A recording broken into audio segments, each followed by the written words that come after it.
Nesse trabalho, iremos falar sobre a neurofisiologia do sistema auditivo e algumas curiosidades sobre esse sistema. A orelha é uma estrutura acessória sensorial e varia em forma e local dependendo das necessidades de sobrevivência de cada animal. É uma estrutura extremamente importante, uma vez que uma parte é usada para a audição e outra parte é usada para o equilíbrio. Ela pode ser dividida em orelha interna, média ou externa. A parte externa consiste da orelha, a aurícula ou pina, e do meato acústico externo, também conhecido como canal auditivo. Este é fechado na extremidade interna por uma membrana fina, chamada de tímpano, que separa a orelha externa da orelha média. A orelha média é uma camada cheia de ar que se conecta à faringe por meio da tuba auditiva. Normalmente, ela está colapsada, selando a orelha média, mas se abre temporariamente na mastigação, no bocejo e na deglutição, para permitir que a pressão da orelha se equilibre com a pressão atmosférica. 3 ossos pequenos da orelha média conduzem o som: o martelo, a bigorna e o estribo. Eles estão conectados uns aos outros por estruturas semelhantes a dobradiças. Em uma das extremidades do martelo é fixada a membrana timpânica, e a base do estribo se prende a uma fina membrana que separa a orelha média da orelha interna.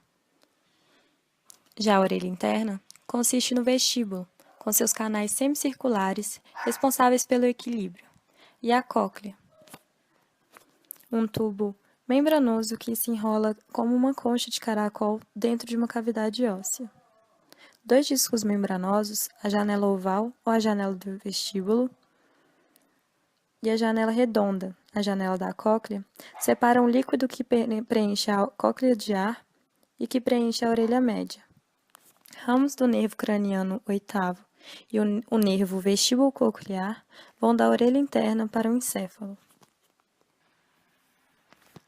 Mas, além da esfera anatômica, muitos se perguntam como percebemos o som que nos emocionam, nos intrigam ou que não gostamos.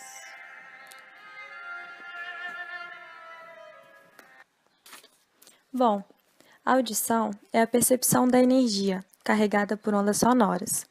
Essas são ondas de pressão, com picos de ar comprimido, alternadas em vales de ar menos comprimido. Já o som é a interpretação do cérebro da frequência, amplitude e duração das ondas que chegam às nossas orelhas. A frequência é traduzida em tons. Frequências mais baixas vão ser traduzidas em sons mais baixos ou graves.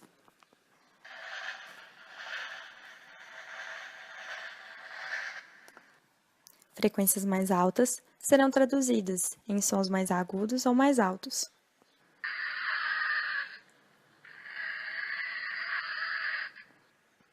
Os diferentes tipos de frequência emitidas também são escutados por diferentes animais. Os elefantes, por exemplo, conseguem escutar sons na região do infrassom, enquanto que os morcegos e os golfinhos conseguem escutar frequências até nos ultrassons. A altura depende da intensidade da onda, e isso vai variar dependendo da sensibilidade pessoal da audição de cada pessoa. Essa amplitude da onda geralmente é medida em decibéis. Uma conversação normal tem um nível de ruído típico de cerca de 60 decibéis. Sons acima de 80 decibéis podem causar danos nos receptores sensoriais da orelha, resultando em perda auditiva. Um típico show de heavy metal tem cerca de 120 decibéis, sendo que isso pode causar danos nos receptores sensoriais da orelha.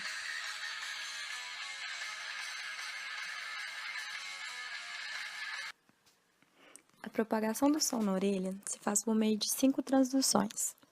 As ondas sonoras chegam à orelha externa e se direcionam ao meato acústico externo até o tímpano, onde provocam vibrações mecânicas. Esta é a primeira transdução. Essas vibrações são transferidas para os 3 primeiros ossos da orelha média: martelo, bigorna e estribo, nesta ordem. O arranjo desses 3 ossos conectados cria uma alavanca que amplificam a força da vibração. Isso reduz a perda da energia sonora por atrito. O estribo vira, puxando e empurrando a fina membrana da janela oval do vestíbulo, onde gera ondas no líquido da cóclea. Esta é a segunda transdução. Conforme essas ondas do líquido se movem, elas empurram as membranas do líquido coclear e inclinam as células ciliadas. A energia da onda se dissipa e volta para o ar da orelha média da janela da cóclea. Ao mesmo tempo, a terceira transdução ocorre pelo movimento do ducto coclear, que abre ou fecha canais iônicos na membrana das células ciliadas, que geram sinais elétricos. Estes, por sua vez, alteram a liberação de neurotransmissores, a quarta transdução.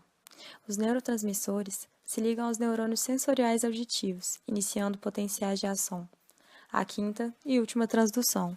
Dando ênfase na cóclea em função da grande importância dela no processo auditivo, anatomicamente ela vai ser formada por um conjunto de tubos espiralados, sendo esses tubos divididos em 3 rampas: a rampa vestibular, a rampa média e a rampa timpânica. Essas rampas vão ser delimitadas por membranas. Entre a rampa vestibular e a rampa média, nós temos a membrana vestibular, também conhecida como membrana de Reissner.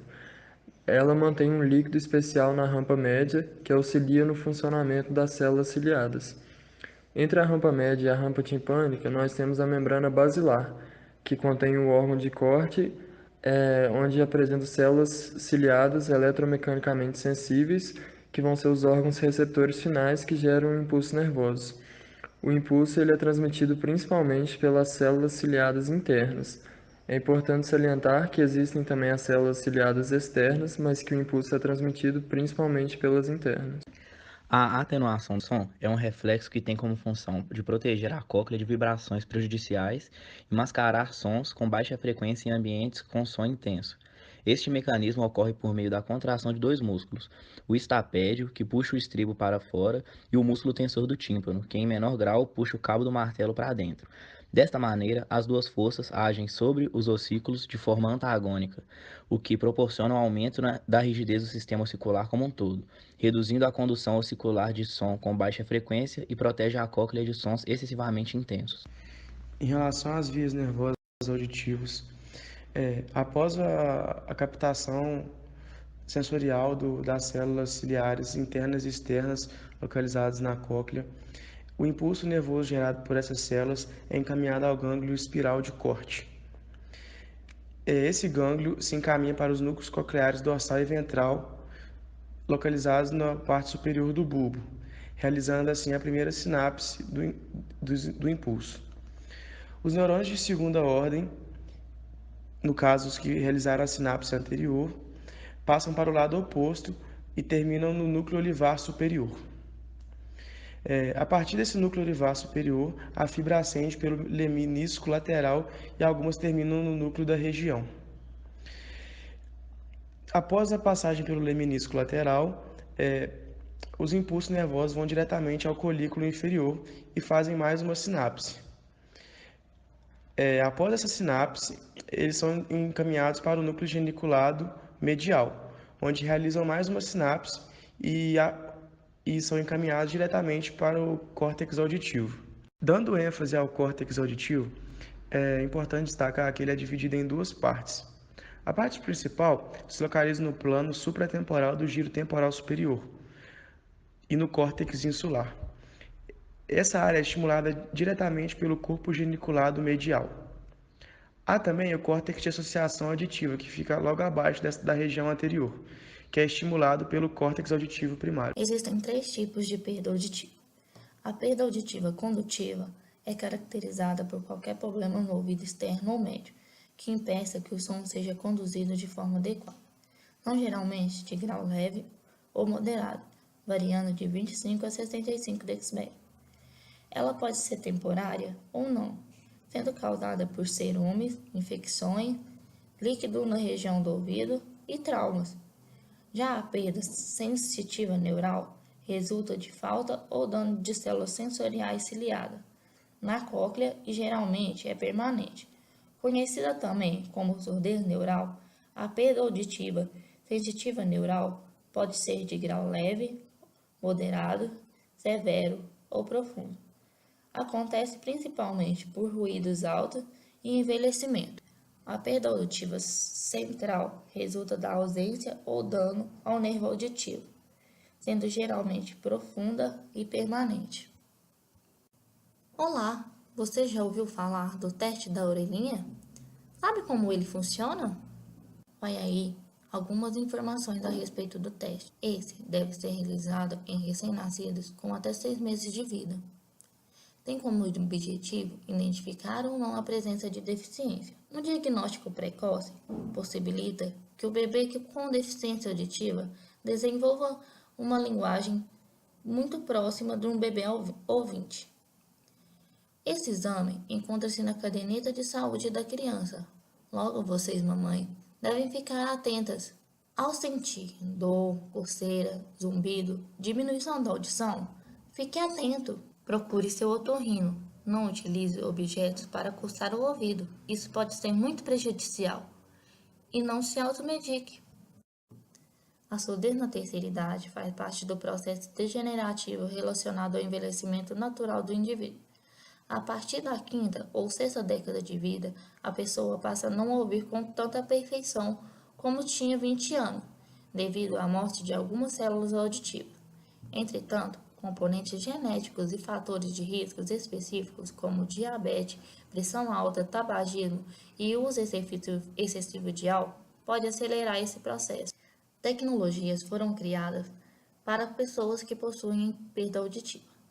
Pessoas com perda sensitiva neural, leves a severa, têm à sua disposição implantes de orelha média e aparelhos auditivos, enquanto pessoas com perdas severas ou profundas podem optar por implante cochlear. Caso a perda seja do tipo condutiva, a pessoa tem à sua disposição medicamentos e cirurgias que podem reverter o caso. Caso não seja possível, ela tem à sua disposição aparelhos auditivos ou implantes de ouvido médio. Perdas do tipo central, por estarem relacionadas ao nervo auditivo. Você sabia que no Brasil existe a língua brasileira de sinais, onde os surdos utilizam destas para poder se comunicar? Com esse vídeo, você aprendeu um pouco sobre a neurofisiologia do sistema auditivo, suas características e curiosidades. Até breve!